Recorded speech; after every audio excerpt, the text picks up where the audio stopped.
Chop, the original Guillotine League podcast. Everything you need to know to avoid the chopping block. Chop is brought to you by GuillotineLeagues.com. Hello, everyone, and welcome to the first Guillotine live stream of the 2025-2026 NFL postseason. I'm Matthew Friedman, Matt at the Oracle, and joining me are Brian Johnson and Matt LaMarca. Bros, awesome to be doing this with you. Also joining in the draft that we're doing, not appearing on the show, but joining in the draft, we have producer Matt Swing, and then our Fantasy Life director of analytics, Dwayne McFarland. Still battling. Both ball knowers extraordinaire. Yeah, so both ball knowers. Yeah. I'm still battling through the cold, so I'm going to do my best to talk a minimum, which, let's be honest, probably best for the brand anyway. Your second flu game today, Friedman. We recorded Chop earlier, and Jordan's got nothing on you, man. You got two of these under your belt now, and but glad Matt LaMarca's here. He said he didn't like some of our draft analysis. He did during Chop, so he's gonna show us what's up. Yeah, ironically, a lot of it centers around one team, and we haven't. The way the picks worked out, and we'll show you the draft board here in a minute, but I ended up with the first pick. Friedman is picking in the 2 spot, and Brian is in the 5 spot. So the team really might not come up. It's, spoiler alert, it kind of revolves around San Francisco. But yeah, the way the board broke, we might not have a chance to draft any of those players in the first round anyway. And I guess for those who don't know, real quick, is this a 5-team league? We're each drafting 8 players, 1 quarterback, 2 running backs, 2 wide receivers, 1 tight end, and 2 flex. So 40 total players. And you can't draft 2. We can only draft 1 quarterback. And you can draft a max of 4 wide receivers or running backs, max of 3 tight ends to fill all those required roster spots. And then there's bidding periods, blind bidding periods every week, just like regular Guillotine Leagues. So once our draft is over tonight, there's still blind bidding this week in the event we want to swap out some players. And that's it on the high level, I would say. Anything I missed, LaMarca or Friedman? The big difference between postseason and regular season is just that there are no bench spots, right? Which, no bench spots. Being that it's only in a 8-round draft is, you could have probably figured that out there. But yeah, you cannot stash a player. So you really have to ask yourself some questions on really Jackson Smith-Njigba is the big player who's on bye, but can you survive drafting him, taking a 0 in the first round and still not be the team that gets chopped? At what point does that risk does the reward potential outweigh that risk with Jackson Smith-Njigba? No doubt. And last thing I'll throw real quick before we start in about 30 seconds, you'll see a lot of differences if you're a best ball drafter out there and where these players are going. Big time difference between best ball and Guilloteenies for sure. I will say that, LaMarca had mentioned that he viewed, kind of strategy, viewed a lot differently from us. And I was wondering if that applied to the number 1 pick, which you and I just sort of assumed was automatic slam dunk home run Puka Nacua. I'm assuming he's still going to be taking Puka Nacua at number 1 as this draft kicks off, and LaMarca is now officially on the board. We have 1 minute or 2 minute clocks. I'm not sure which one, but LaMarca, I'm assuming it's Puka Nacua. I mean, is there a case for anyone else? No, it's a really safe assumption. And I did a strategy article for Fantasy Life, which is now live on the website. And I ranked all the teams for the first round. I kind of took the bye teams and threw them out and just said, which of these teams should we feel the best about targeting? And the Rams are the only answer. They have the highest implied team total on the slate, so they're expected to do plenty of scoring. They are the largest favorites on the slate, so they are the most likely team to advance to the second round that plays in week 1. They also have the second best odds to win their conference, right? They are just behind Seattle, who does not play this week. So you add all that up, and then you add in the fact that, Puka Nacua is just really freaking good at football and scores a lot of fantasy points. And it's hard to talk yourself into anybody else being worth the 101. So I get, if you're doing like a bunch of these, you might maybe want to consider, mixing and matching certain spots to kind of balance your exposure. Not at the 101. At the 101, you're taking Puka Nacua 100% of the time, and you're just hoping that the Rams have a nice, successful draft run. So I will officially lock that pick in here, and we will move on to Friedman in the 2 spot. All right. I have gone back and forth thinking about this ever since I saw that I had the number 2 pick. I'm so Because glad you got this, by the way, because this it's a conundrum at this point. I mean, I think Christian McCaffrey is kind of the quote unquote obvious pick here. But the 49ers, and Lamarca rightly pointed this out in his strategy article. The 49ers are 4.5 point underdogs this week. So really subpar situation. Odds are you're getting McCaffrey just for one game.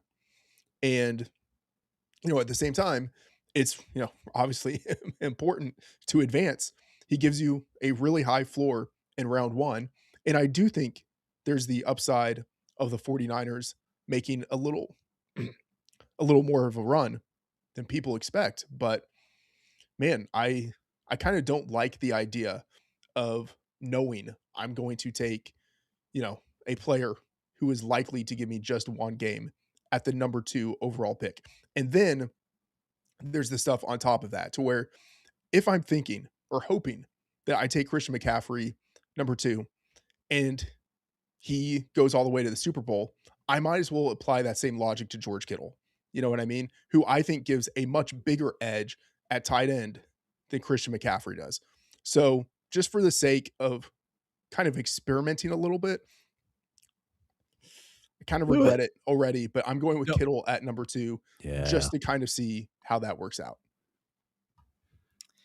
And it is interesting, right? Like from a pure fantasy points expected in round 1 perspective, there's nothing wrong with taking Kittle or taking McCaffrey. But I do think by taking a player who we view as likely to get chopped in the first week, if that does limit your long-term upside of winning the entire thing, right? Because we can talk all you want about how all you have to do is survive and you can always regroup on the waiver wire, but the odds are that the best players on the 2 teams that make it to the Super Bowl, there's a good chance that those players might not hit the wire at any point in this season. Yeah. If the Rams make it to the Super Bowl, my team with Puka Nacua might be safe throughout.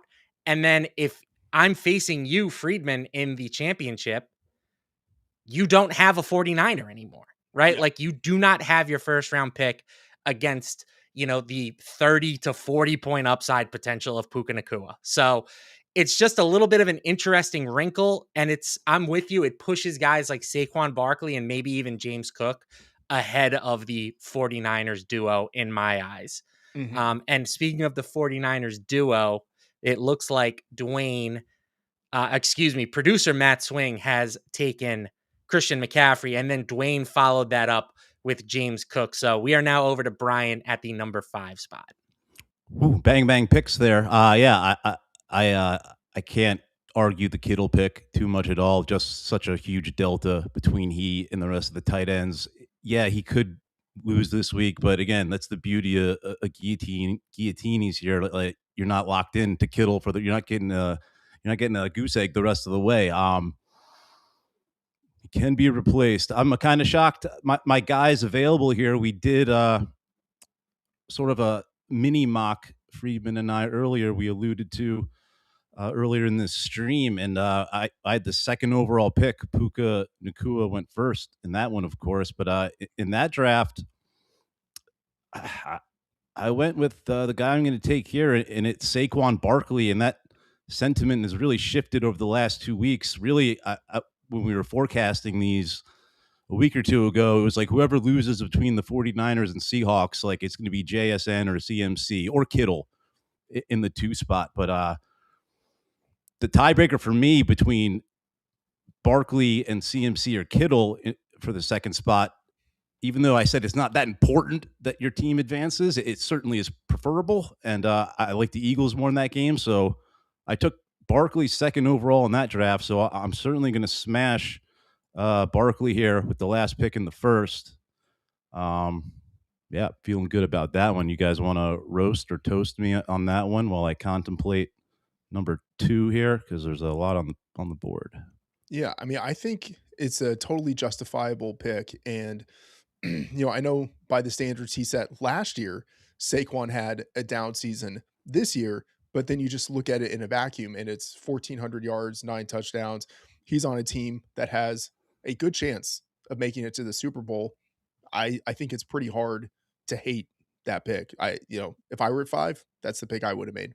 Yeah. And the matchup. I mean, 49ers decimated, right? They're Yeah. decimated right now. That's the big one for me. That's the big reason why I really would take him over McCaffrey. Like, it would not shock me at all if Saquon just flat out outscores McCaffrey, let alone you then add in all the, team value stuff that we prioritize in these types of contests.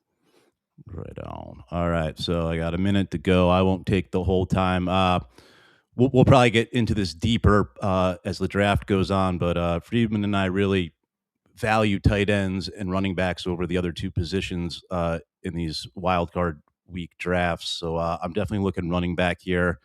And for all the reasons you laid out, Lamarck, about the Rams, they are ideal picks in these early rounds in any format, especially Guilloteenies here. And since loving running backs, I'm gonna take Kyren Williams here, and that leaves the door open, to pair some AFC players later on in the postseason. Hopefully, I'm liking the Rams and the Eagles to advance, so I'm hoping I'm have both of these guys next week as my starting running backs. So there we go, Kyren Williams.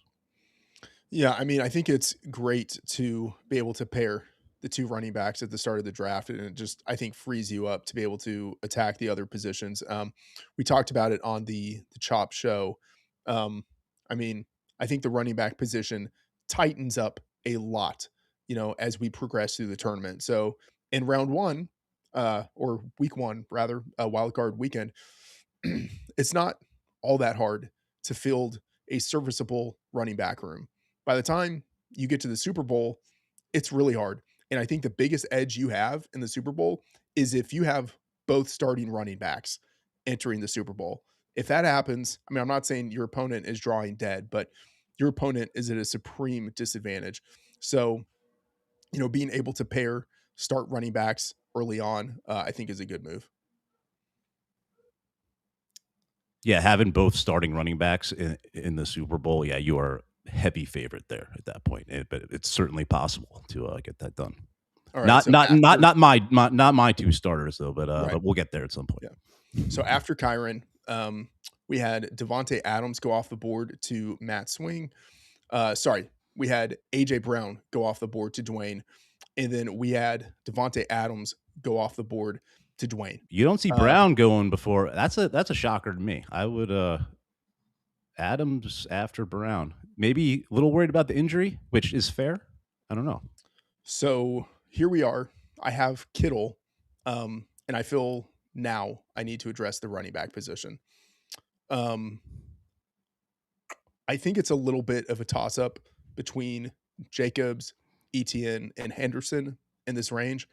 I'm going to go with Etienne because he gives me kind of like the possibility of grabbing let me rephrase this. I'm not grabbing Josh Jacobs right now because I just kind of don't want to, with my second round pick, go against the 49er that I have in the first round.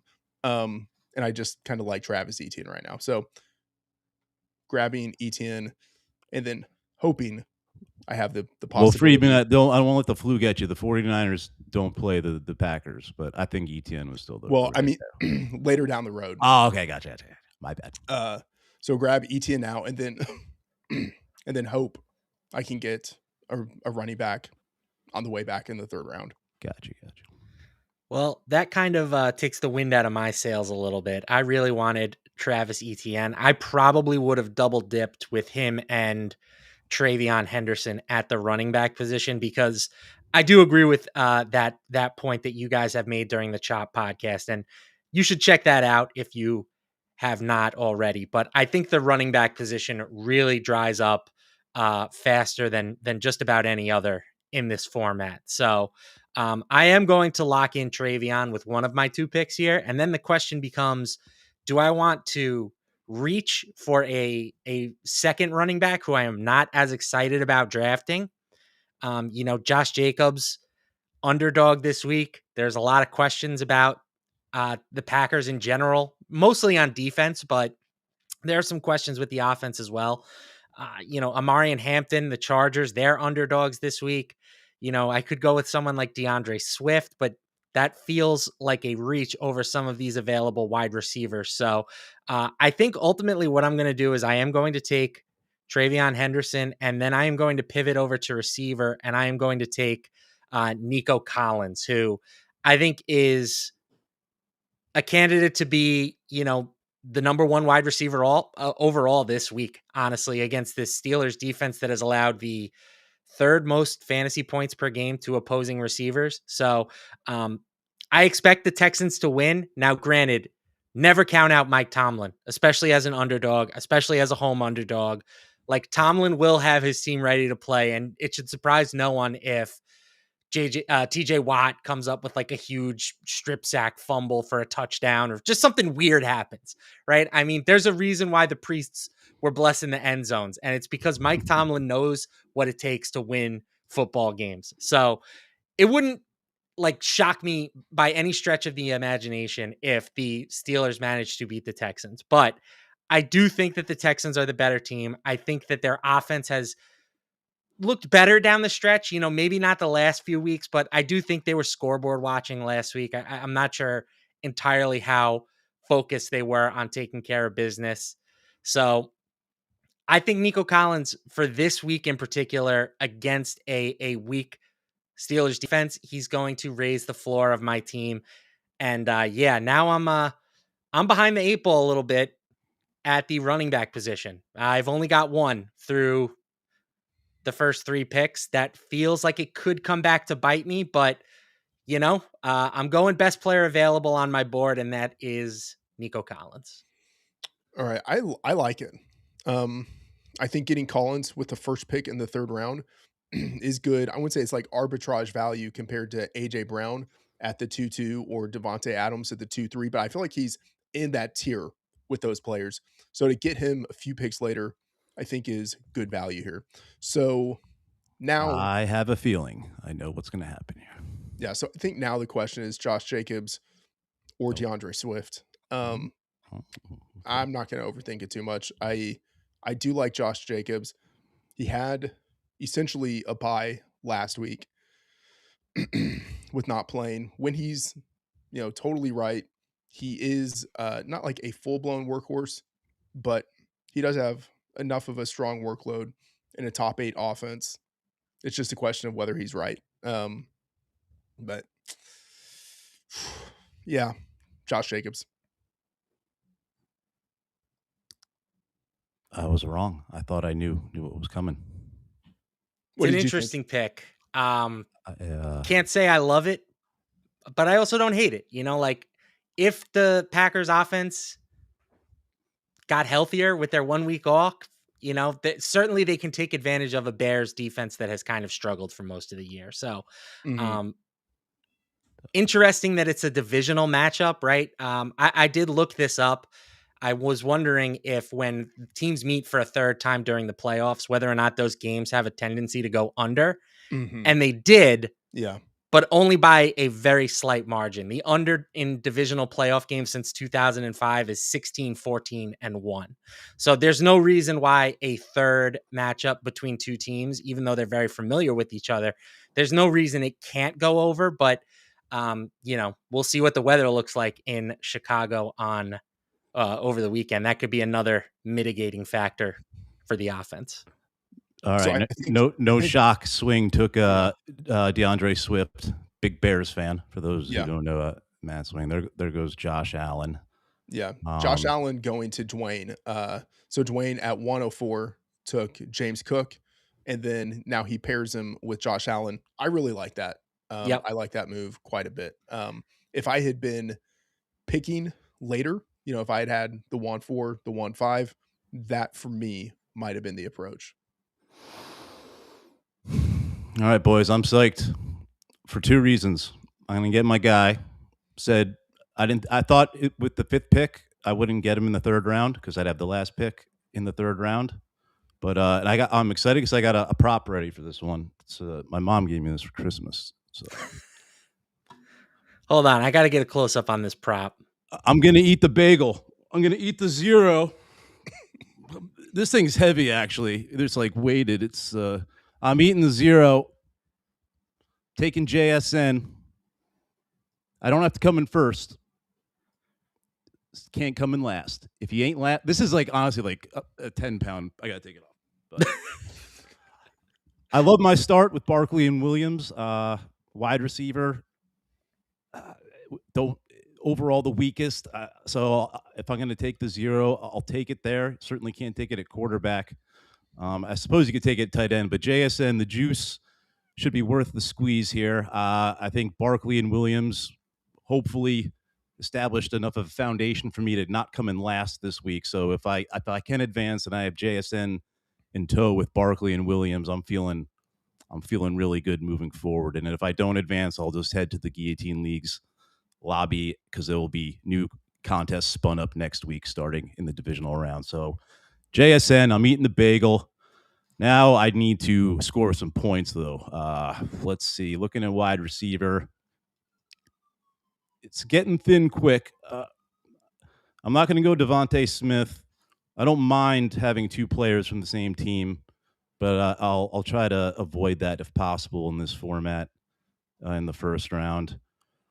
Stephon Diggs on the board. Interesting, but I think the Chargers had the chance to upset the game, but I'm not too worried about who's going to win the game here. Really, in general, I'm not too worried about who's going to win the game. I'm just going to go with Jacoby Myers though for the Jaguars, of course, wide receiver. I need a wide receiver. He's the best one on the board to me. The Jaguars certainly have Super Bowl potential, as most teams in the AFC do, but I would say they have more than most. So just hope the hot start or the hot end to the finish keeps continuing for Jacoby Myers. So I will take him before I clock out. I like this pick. I think Jacksonville is one of the most undervalued teams heading into round 1. They are very affordable. They have, I think, the 3rd highest implied team total of the week. The only downside is that they are underdogs, but they're 1.5 point underdogs in a game that is expected to feature plenty of offense. I think, certainly in this format, I'm not afraid to take their players. And even in leagues that don't have any sort of free agency after the week, Jacksonville is a team that I think I'm a little bit more bullish on compared to the market.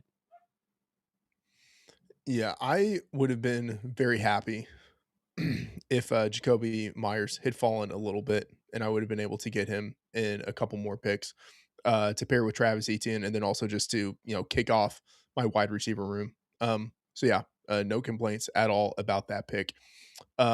Following that, we had Dwayne selecting Colston Loveland. Can I jump in real quick? I didn't. Yes. I didn't want to come across as kind of ragging on Dwayne's AJ Brown pick, but Loveland was the other guy. Really, I wouldn't take another of the receivers. I love Loveland a lot. I love that pick. I think, I think that's a great pick. I think he's not at the Kittle level, but I think he's at this point alone in his next tier. And then there's a blank tier than the rest of the tight ends.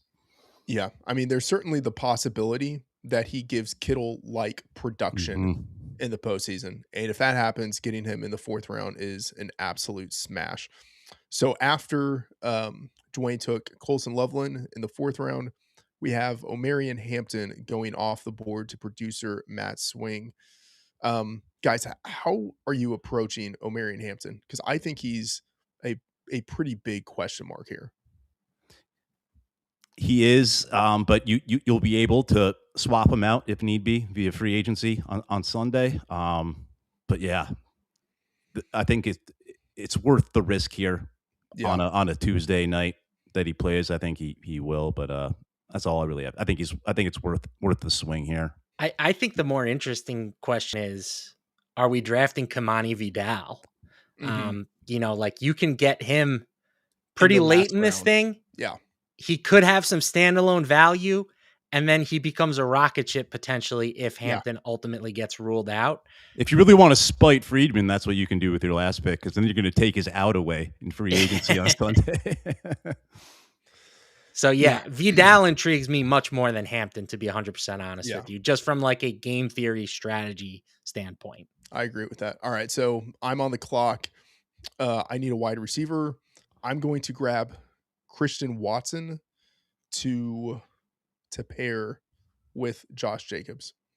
I feel like he has kind of legit close to number one wide receiver potential. So now I'm basically just hoping that the Packers have an extended run. Yeah, good luck with that.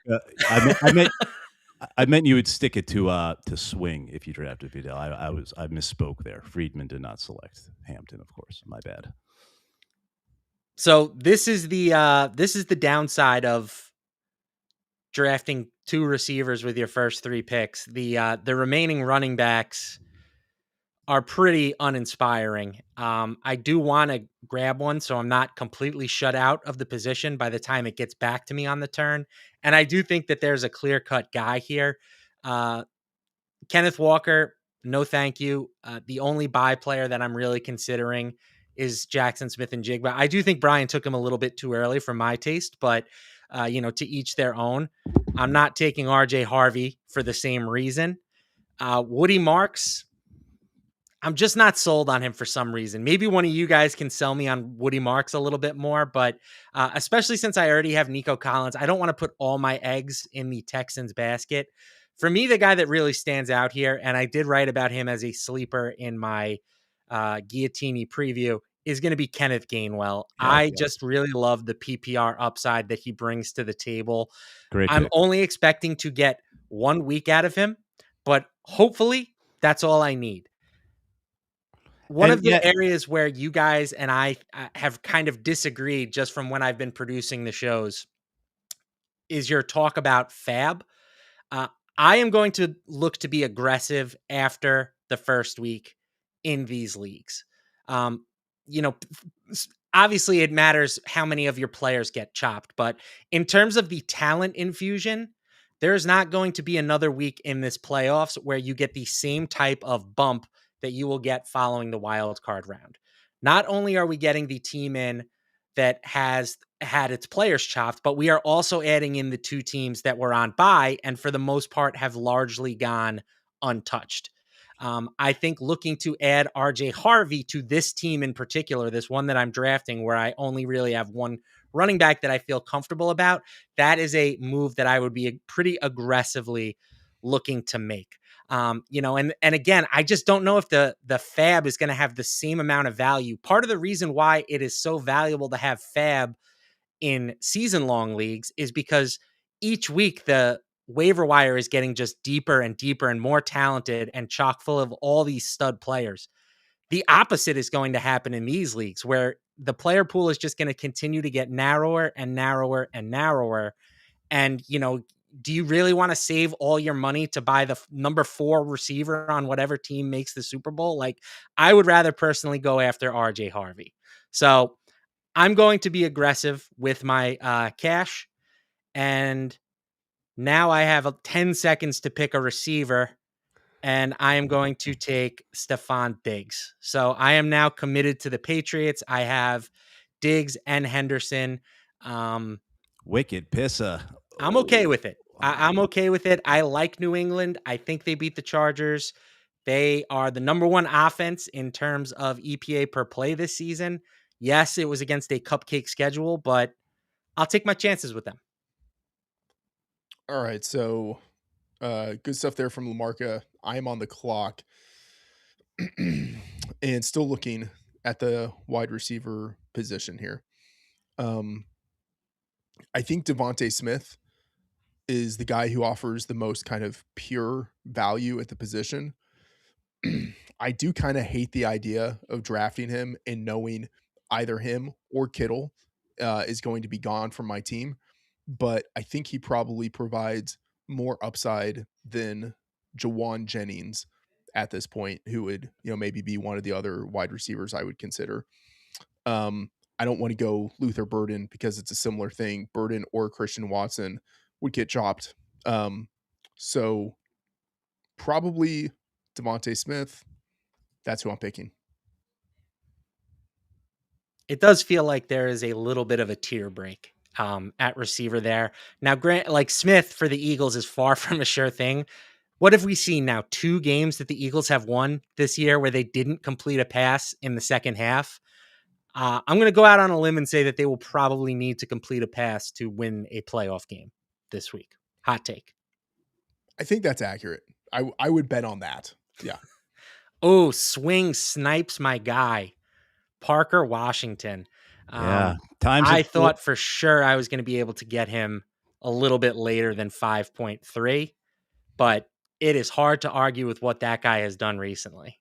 Can you imagine a few months ago if you're like, you would be, or just saying BTJ would be the third Jaguars wide receiver drafted in a playoff league? Because he is. Washington has usurped BTJ. Yeah, 28% target share or more in 3 straight games. Yeah, wow. Well, I was hoping for Kenneth Gainwell. That was a great pick, Lamarca. I forget your other pick. That wasn't as great as the Gainwell. Stephon Diggs. It's okay. Yeah, you're right. It wasn't as good. You're in on the Pats. Good thing they're not playing the Giants yet or ever in this postseason. All right, so I got Barkley, Williams, JSN, and Myers. Clearly, I need to make up for that bagel I plan to eat. This is a reach. I'm taking a tight end with one of these picks, and I might get flamed for it, but I don't care. It's kind of a gut feeling, but on paper, it's not awful. This team has allowed the 4th most catches, the 5th most yards, and the 4th most touchdowns to the position. And we like the team. We don't like the secondary they're facing. So it's probably too soon, but man, I hate having that empty tight end spot, and I want the guy I want at this point. I don't want to be left with what's left. So I'm going to take Dalton Schultz here. I think it's playoff vet. Great matchup. And I think Stroud leans on him. So I don't love it, but I see him as a top 4 option this week at the position. I like him more than some of the guys that have a higher ranking than him or ADP. So Schultz there. All right. Not going. Am I? I mean, it's interesting. There are all of the quarterbacks still available on the board, minus Josh Allen, who went near the bottom of the 3rd round. I know. I was about to say I'm not going quarterback, but I just realized. I mean, it kind of makes sense, right? Yeah, it does. Yes. It does for sure. It makes a ton of sense. This confirms the suspicion. I mean, maybe it's small sample size of 1, right? But I think that in these contests, we will be able to wait a long time at the quarterback position. Yeah, all you have to do, like in my shoes right now, of course, 1 quarterback is gone, so the 4 more will get picked. There are 4 quarterbacks I'd be fine with here, so I'll take the last one standing. So yeah, you won't get the opportunity to. I might save my 8th round pick for a quarterback. Oh yeah, you're right. Whatever. All right. Well, you know what? Even though, I got the 0 with JSN. I mean, it's a 0 regardless of where he plays. So I'm going running back here. Even if he gets bumped to my flex, it's a 0. And you know what? This could be the running back that you should be drafting for the team. Certainly looked like it last week. I'm just going to go with Ramondre Stevenson. And I know they want him on the field in passing downs, especially to protect Drake May. He's a lock for at least 15 to 20 opportunities, I would think, in this game. At least 15. So I'm going to take Stevenson here, and they should win too. So hopefully he advances. Yeah, I don't hate that. I think I'd take the under on 15 to 20 opportunities, but it's probably pretty close to 15. I went back to 15. I'll take the 15. As long All as the 5 of those opportunities are targets and he catches 4 of Yes. them, I'll be happy. For All right, sure. so And the Travion, there's probably too big of a gap between Henderson and Stevenson in most of the ratings. It's impossible to not get more excited about the young guy who has the potential to take any touch and turn it into a home run. It's very easy to just dream on that guy getting a much larger workload during the playoffs. But the reality is it'll probably a pretty similar split to what we've seen for most of the season. all right, so we have, after Ramondre Stevenson, Jawan Jennings and Dallas Goedert going off the board. So now we're at a position where I'm looking at flex. I've got Etienne and Jacobs at running back, Watson and Devontae Smith at wide receiver, George Kittle at tight end. Um, I would, I think, rather fill the flex spot at this point with some of the running backs than with some of these wide receivers.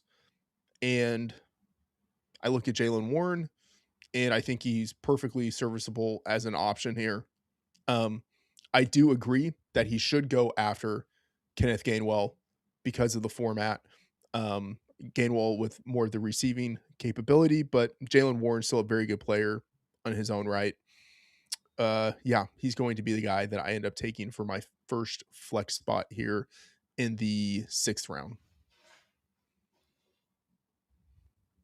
Warren is interesting because it feels like his production would correlate more with a Steelers win, right? Yeah. Like I would be more incentivized to take him in leagues that gave me some sort of benefit for advancing my players. Even if I advance with Jalen Warren, I might be looking to replace him at some point in the future anyway. But I think it's very reasonable, the price tag to pay for him. There's just not a lot of appealing stuff left on the board.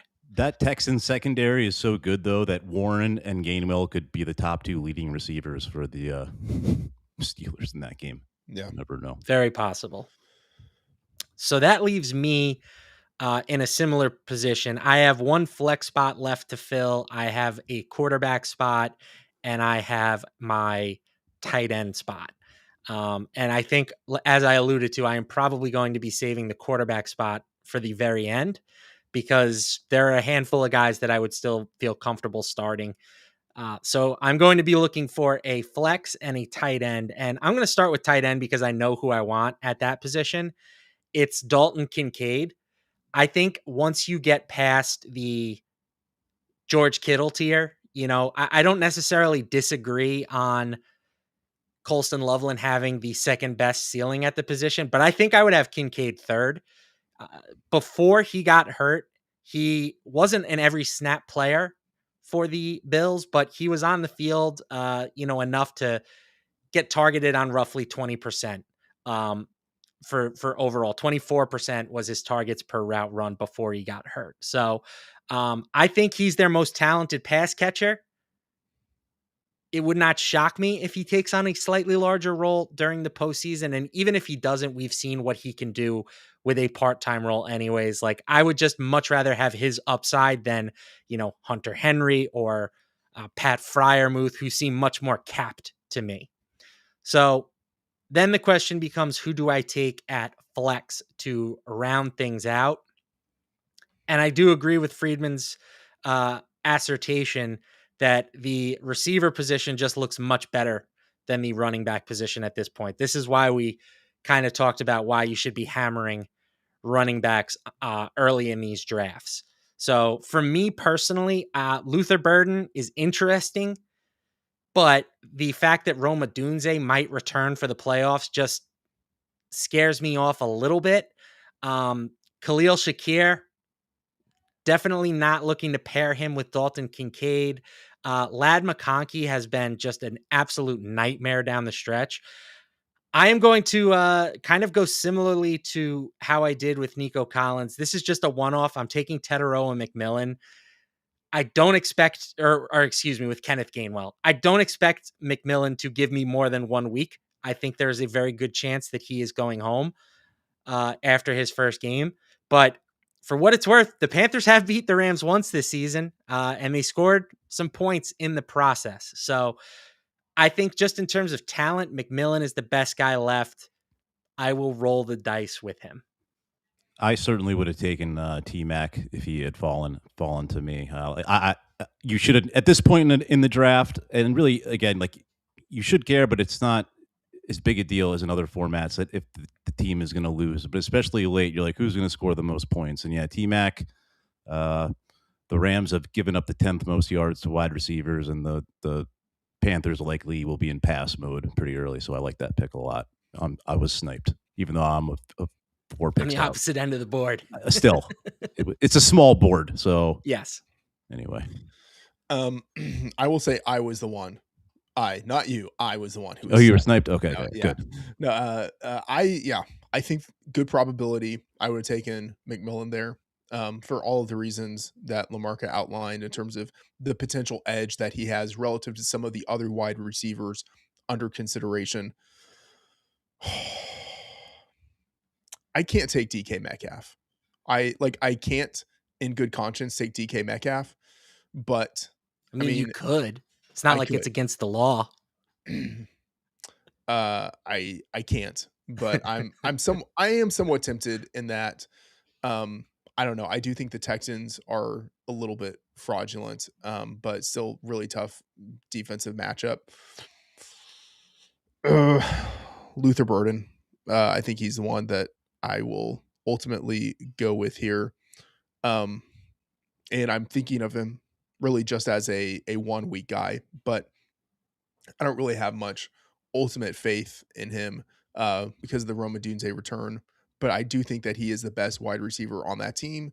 And I do think that the offense for the Bears is improving. So going with Luther Burden. You do have 2 Packers, right? So at least you're going to get somebody through from that matchup, right? Yeah. I mean, that's not the worst way to think about things either. Like, does it cap your ultimate ceiling by having guys in the same game?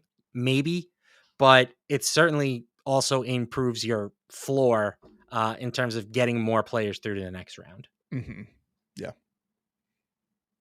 All right. So we had, after Luther Burden, we had Roma Dunze and Lad McConkey come off of the board. So something of a wide receiver run here in the 7th round. Brian, where are you looking? Well, I don't get to be the last one to take a quarterback. That's for sure. I guess we'll save that for my last pick. I got to fill out my last flex spot. I still got to make up for that JSN 0. So I'm shooting for upside, of course, but I can't get too cute here. So I want some guaranteed usage. I did want T-Mac a lot, and the Panthers are a team people aren't targeting outside of T-Mac a whole lot in playoff formats. But I'm gonna look Carolina's way. I am in Charlotte right now. I might as well. It's right down the road. Don't love the matchup, but as LaMarca said, this team did win against their opponent recently at home, and they have given up the 6th most catches to the position, and he is an able pass catcher. So I'm going to kind of go with what I hope is the guaranteed 20 touches. It's not a smash spot, but I'm going to fill my last spot with another running back. I'm going to take Rico Dowdle here. And then if the Panthers shock the world, that's probably a really nice piece to have moving into next week. I'm not calling that win though. So don't hold me to that one. All right. Now we get to find out if you're really a Sam Darnold guy or if you're a fraud. No, that's not a fair barometer. Come on. Yeah. I'm thinking, looking back at what I did, Luther Burden, I wish I would have just taken Kamani Vidal, to be honest, because if he ends up starting, he's an absolute smash at where we draft him. And if he doesn't, I can cut him and easily add one of the wide receivers who would still be available, who's not going to be that big of a drop off from Luther Burden. like probably, like DK Metcalf versus Ricky Pearsall, those two guys versus Luther Burden. I feel like they're in the same tier. I probably should have taken Vidal. Yeah, I think you should have too. Oh well. Restart the draft. All right. First draft, we can add that to the things to work on. As Ian Harditz would say, we'll watch the tape, we'll improve, we'll get better. Yeah. All right. So I got a minute here to pick my quarterback. There's actually 5 I like. Lawrence, May, Williams, Hurts, Stafford, in no particular order.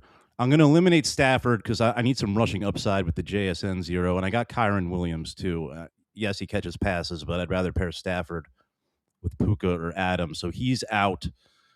Hurts, I like most from the rushing perspective, but I got Barkley. Oh, I just drafted Stafford by mistake. I meant to remove it from my queue. Swing, please pause the draft. If he doesn't, that's fine. I'll roll with Stafford, but classic. It's so bad. I wasn't going to take Hurts. I was just going to roll it with. I was going to pair Lawrence with Myers because I needed the upside. Maybe you guys will allow that down the line, but that's the pick I would have made if I wasn't in. Looks like he rolled it back, so you can fix it, Brian. Now, can we roll back the stream? Is the next question, the most important question? Can we roll it back 4 picks so that I can take Vidal? No, I'm joking. All right, so I think I laid it all out. Yeah, Lawrence has rushing upside, but yeah, to make up for that JSN 0, I need to try to connect a Batman and Robin combo here. So I would take Lawrence. Yay! I thoroughly like it. I don't know how many leagues he will be the second quarterback off the board, but I have no problems with it. I mean, he has been balling these last few weeks. Again, it's part of the reason why I like Jacksonville. I'm not going to call the upset. It's their 1.5 point home underdogs.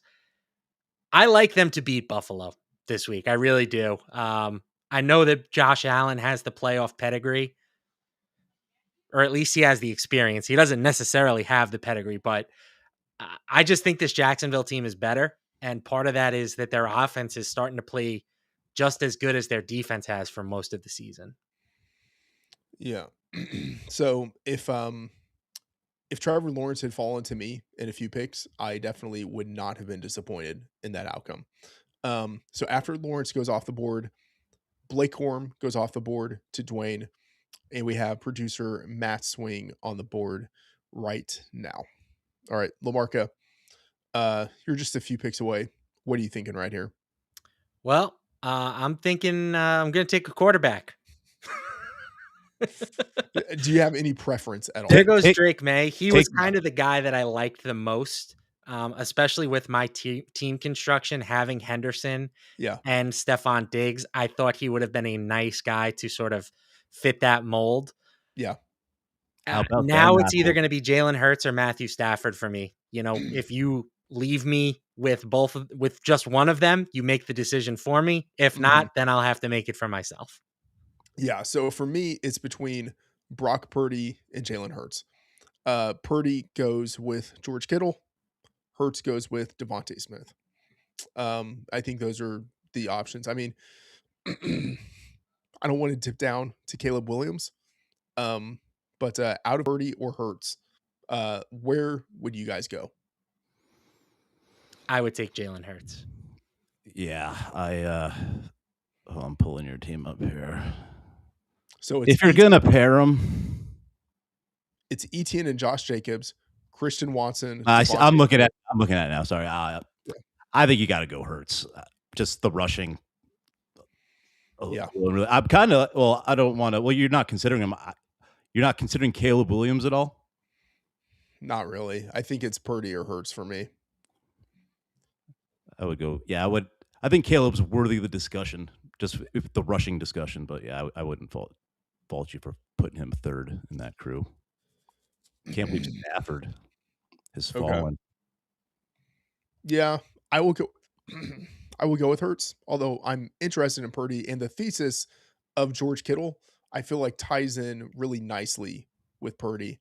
But yeah, Hurts it is. Gotta love the tush push.